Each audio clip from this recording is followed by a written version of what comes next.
In the middle of the busy market, where people were shouting loudly like crashing waves, a young boy named Chiki stood quietly. His gaze was locked upon a pair of leather sandals, their intricate carvings whispering secrets only the wind could understand. But this was no ordinary pair of shoes. It called to him, pulled at him with an unseen force, as if daring him to take a step into a story far older than the land beneath his feet. A voice sliced through the air like the first crack of thunder before a storm. "Ah, Chike, still looking?" Baba Kofi's smile was knowing, almost cryptic. He leaned forward, his fingers tracing the very patterns that had trapped the boy's attention. "Do you know, my son, that some shoes do not merely walk, some lead?" He paused, his voice dipping into something heavier, something far older. But where they lead, that is the question. Chike was no stranger to hardship. Born to a widowed mother, Mama Ifeoma, who eked out a living selling akara by the roadside, he had grown up knowing that desires were luxuries he could not afford. The town of Umuahia, with its dusty road and vibrant atmosphere, had always been his world, a place where resilience was woven into the fabric of everyday life. Chike was admired for his intelligence, but his torn and patched up sandals always made him the subject of ridicule among his classmates, especially the wealthier ones, who strutted in imported sneakers, flaunting the privilege their parents provided. On this particular day, he traced the patterns in the dust with his big toe, his heart yearning for just one pair of sturdy shoes that wouldn't shame him. The store belonged to Baba Kofi, a Ghanaian cobbler who had settled in Umuahia years ago, bringing with him not only his impeccable craftsmanship, but also a wealth of wisdom that spilled from his lips like palm wine from a gourd. "Ah, Chike, my boy, still looking at the shoes?" Baba Kofi chuckled, rubbing his hands together as he emerged from behind the store. Chike nodded shyly, his gaze fixed on a pair of brown leather sandals with intricate carvings along the straps. "One day, Baba Kofi, I will buy them," he whispered. The cobbler smiled, his face a map of lines etched by years of toil under the African sun. "Do you know the story of the boy who wanted shoes so badly that he forgot the true value of his feet?" Chike's eyes lit up with curiosity, and he shook his head. "Sit. Let me tell you," Baba Kofi said, pulling out a small wooden stool. "Once, in the great city of Timbuktu, there was a boy named Musa who, like you, longed for a pair of fine shoes. And so began the tale of Musa, a story that would change Chike's perspective forever. Musa was born into a family of humble weavers who made the finest kente cloth in the region. Despite their artistry, they struggled to make ends meet, and Musa often had to walk miles barefoot, his soles hardened by the sun-scorched paths. One fateful day, he encountered a merchant from the north, a man draped in rich indigo robes, who promised Musa that a single coin would buy him the finest shoes ever crafted. The boy's desire grew into obsession, and he worked tirelessly, weaving cloth by moonlight, saving every penny he earned. Finally, he had enough. With excitement bubbling within him, he rushed to the merchant, ready to make his purchase. But what he received was not the pair of shoes he had envisioned. Instead, the merchant handed him a flimsy pair of sandals made from weak fiber. Musa was devastated. "But you promised me the best," he protested. The merchant only laughed. "The best is not always what you think it is, boy. You have spent all your time chasing after shoes, but did you ever stop to appreciate the strength of your own feet?" Musa was heartbroken, but as he walked home, he realized that his bare feet had carried him through all the trials of his life. He had been so blinded by his longing that he had failed to see the resilience he already possessed. "And so, Chike," Baba Kofi concluded, Before you buy your next shoe, remember to appreciate the feet that carry you through life's journey. Chick sat in silence, absorbing the wisdom of the story. He glanced down at his calloused feet, and for the first time, he smiled at them, understanding that true value lay not in what he lacked, but in what he already had. The bustling market continued around him, but in that moment, Chiki felt as if he had discovered a secret treasure hidden in plain sight. The cobbler's tale had planted a seed in his heart, one that would grow into something far greater than mere footwear. And as he stood to leave, he whispered a quiet thank you, not just to Baba Kofi, but to the feet that had carried him thus far. Hi besties, I am so grateful for your support to Folktales by IJ. Where are you watching from?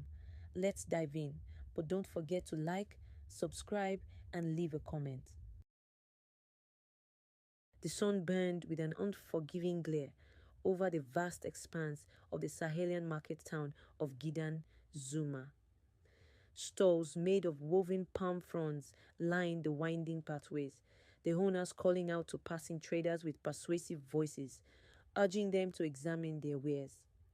Women, their heads crowned with heavy calabashes, moved gracefully through the bustling crowd, their feet kicking up light clouds of dust as they passed. The air was thick with the scent of roasted groundnuts, grilled suya, and freshly baked millet cakes. In the heart of this mercantile chaos, a young man named Kwame walked with a purposeful stride, his eyes scanning the market with calculated intent. Kwame was the son of Baba Sani, a revered craftsman known across the region for his mastery in making footwear. Baba Sani's sandals were unlike any other. They were crafted from the finest leather, their soles whispering tales of distant lands. It was said that a pair of Baba Sani's sandals could last a lifetime, molded by the feet of their wearer, becoming an extension of their very soul. But despite his father's prestige, Kwame was restless. He had never wanted to be a mere cobbler. He dreamed of wealth, adventure, and a life beyond the dusty pathways of Gidanzuma. As Kwame approached his father's humble shop, he found Ajoke, his childhood friend, seated on a wooden stool, examining a pair of beaded sandals with quiet reverence. Ajoke was unlike the other maidens of the village. She did not dress in the bright wrappers that adorned her peers. Instead, she wore the same tattered pair of sandals every day, a symbol of her modest upbringing. Yet there was an undeniable strength in her presence, an unshakable dignity that Kwame had always admired. "You are staring, Kwame," she teased without looking up. "Has the great son of Baba Sani finally decided to pay attention to his old friend?" Kwame grinned, leaning against the wooden counter. "I was only wondering how a girl like you has managed to keep a single pair of sandals for so long. Do they possess some kind of magic?" Ajoke chuckled, but her expression turned serious as she traced the beadwork of the sandal in her hands. "It's not magic, Kwame. It's understanding the value of something. My mother always said that the things we own carry stories, and if we listen closely, we will learn from them." Kwame frowned, contemplating her words. He had never seen shoes as anything more than a commodity, an object of trade, a mark of status. But Ajoke's perspective unsettled him in a way he could not explain. That evening, as the market quieted and the villagers retired to their homes, Baba Sani called Kwame to his side. "My son," he said, his voice grave, "tomorrow you must make a choice. I am growing old, and soon these hands of mine will no longer be able to shape the leather as they once did. Will you take up my craft, or will you chase after things that fade like footprints in the sand?" Kwame opened his mouth to reply, but no words came. He knew what his father wanted him to say, but his heart longed for something else, something undefined and elusive. That night, as he lay on his mat, he stared at the sandals his father had gifted him on his last birthday. They were simple, unadorned, yet comfortable in a way that no other footwear had ever been. He had never really looked at them before. He had never listened. The next morning, Kwame found himself drawn to the market again. As he walked through the familiar paths, something caught his eye. A pair of golden sandals displayed at the stall of a mysterious merchant. They gleamed under the morning sun, their laces woven with intricate patterns resembling ancient symbols. The merchant, an elderly man with piercing eyes, smiled as Kwame approached. "You have the look of a man who seeks more than what he has," the merchant said in a voice that sent shivers down Kwame's spine. Kwame hesitated. "What is special about these sandals?" The merchant's smile widened. "These are no ordinary sandals, young man. They will take you exactly where you need to go. But beware, what you desire and what you need are rarely the same." Something inside Kwame told him to turn away, to walk back to his father's workshop and forget about the golden sandals. But temptation is a cruel master, and before he knew it, he had traded his father's handcrafted sandals for the glimmering pair. As he slipped them onto his feet, a strange sensation coursed through him, like the whisper of the wind before a storm. He did not know it then, but the moment he chose the golden sandals, his fate had been sealed. With a heart pounding in anticipation, Kwame stepped forward, and the world around him began to shift.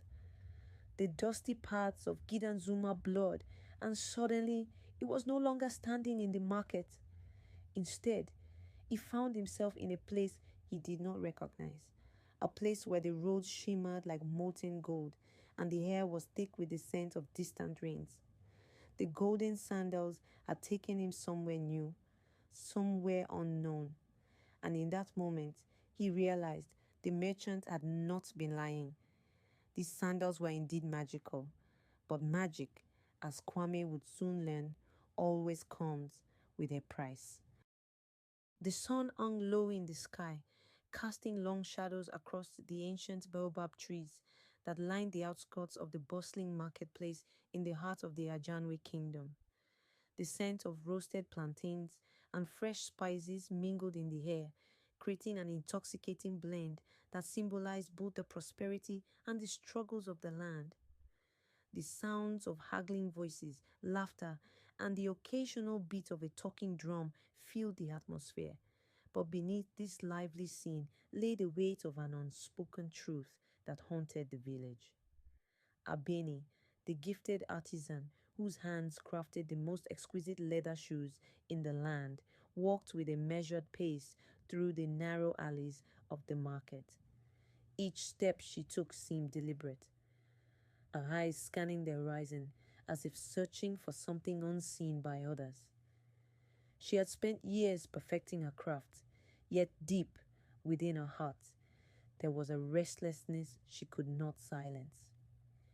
It had been weeks since the fateful encounter with the traveling merchant who spoke of a destiny beyond the borders of Ajanwe. His words echoed in her mind, stirring questions that gnawed at her resolve. Was she truly meant for something greater? Could the simple act of making shoes hold the power to change lives? These thoughts were a tempest within her soul, pushing her towards an unknown path she could neither predict nor resist. As she reached her workshop, a humble structure adorned with carved wooden motifs of stories passed down through generations, she found her younger brother, Olumide, waiting anxiously at the entrance. His eyes, wide with excitement and concern, met hers as he held up a pair of shoes she had crafted the night before. "Abeni, these are unlike anything you've ever made," he said, turning them over in his hands with admiration.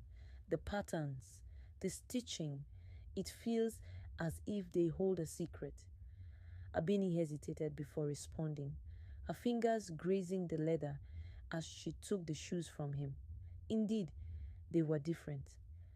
Ever since she had started listening to the whispers of the old merchant stories, her hands had moved with an almost supernatural precision, weaving tales into the very fabric of her creations.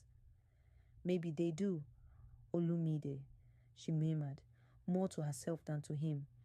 Maybe they hold the answers I seek. That night, as the village settled into slumber, Abeni found herself unable to sleep. She sat by the flickering light of an oil lamp, running her fingers over the designs she had stitched. They told a story she did not yet fully understand. But deep within her, she knew the time had come to seek the answers beyond the confines of a familiar world. The next morning, with the first light of dawn painting the sky in hues of amber and rose, Abeni packed her belongings. She did not know exactly where the road would lead, but she understood that her journey was no longer just about making shoes. It was about discovering the footprints of fate itself. As she stepped onto the path that led beyond the village, Olumide watched her go, his heart heavy yet hopeful. He knew she was meant for something far greater than the walls of their home could contain. And as she disappeared into the horizon, the village of Hajanwe whispered of the girl who dared to chase the silent echoes of fate. The sun rose over the bustling city of Nok, casting golden rays upon the red clay streets where merchants, traders, and artisans were already at work. It was market day, and the air was thick with the scent of spices, roasted plantains, and freshly woven raffia mats.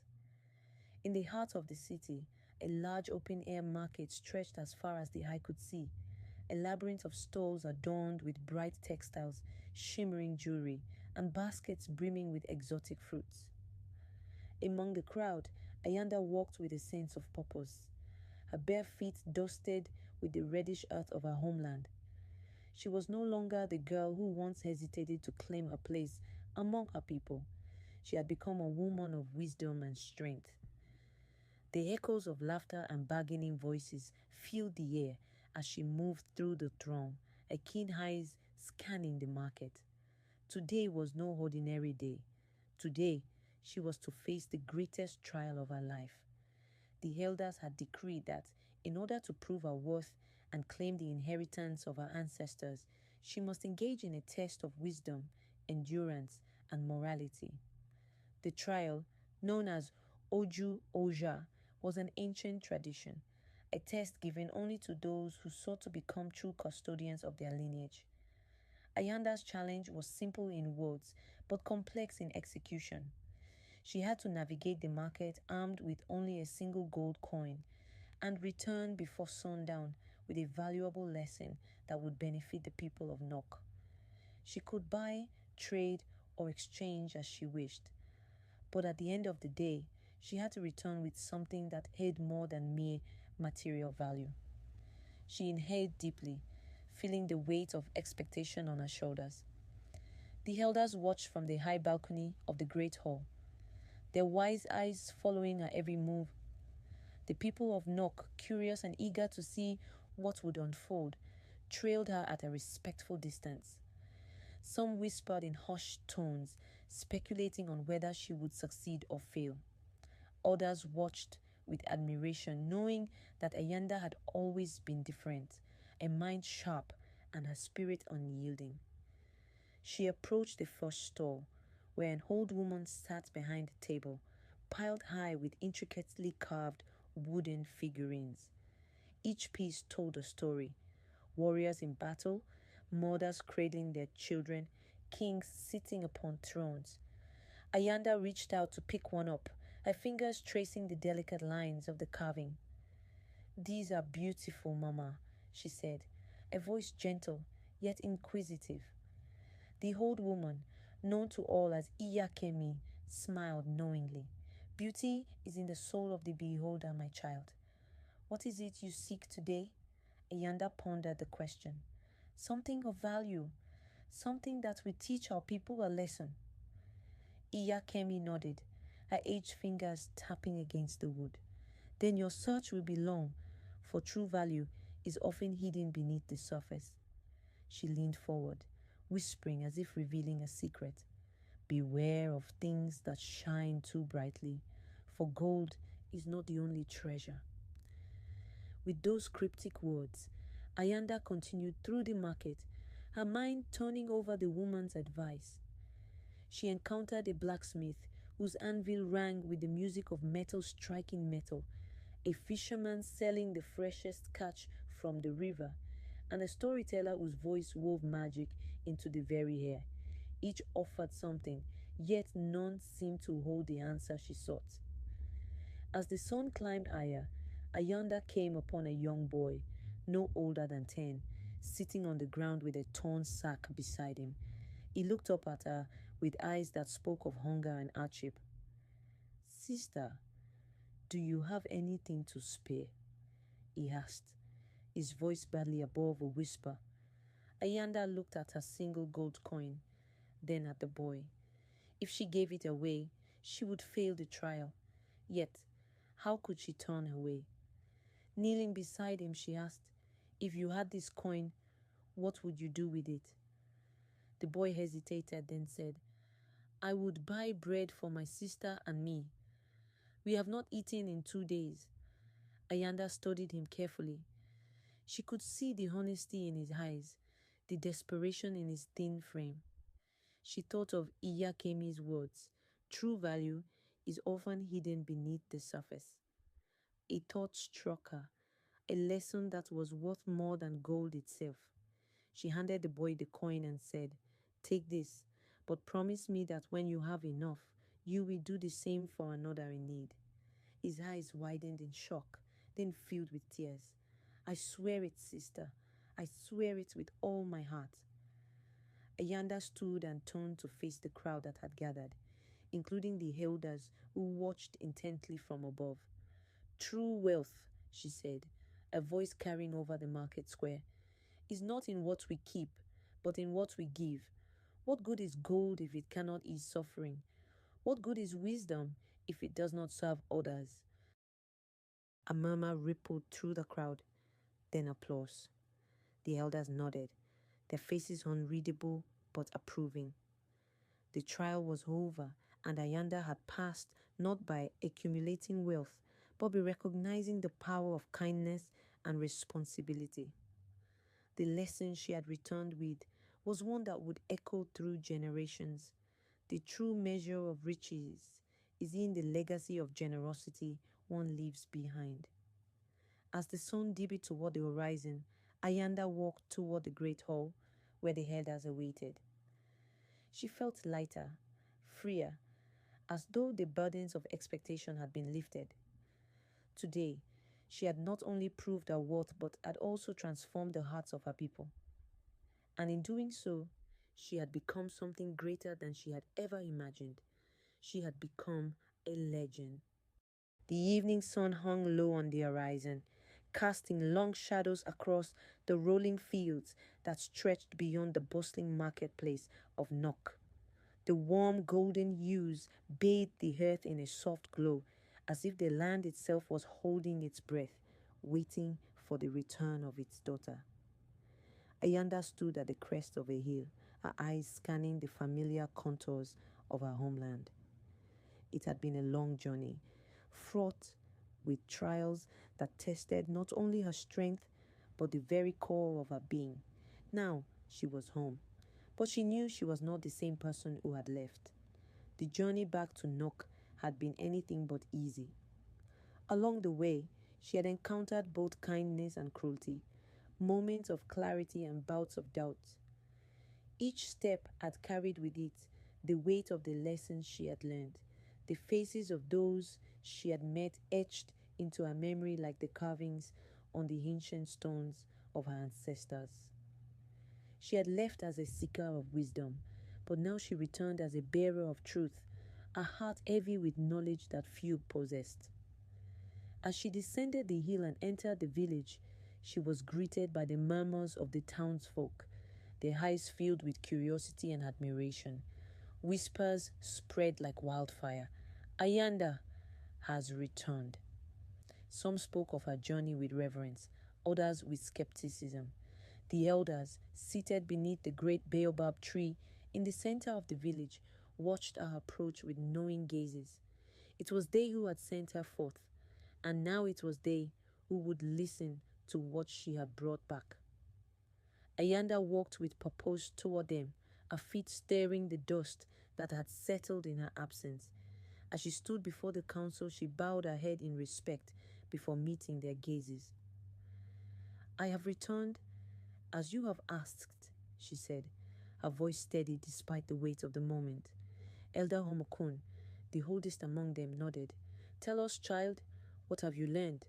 What truth do you bring back to your people?" Ayanda took a deep breath, allowing the words to form as they must. "I have learned that wisdom is not found in wealth or power, nor in the grandiose words of scholars.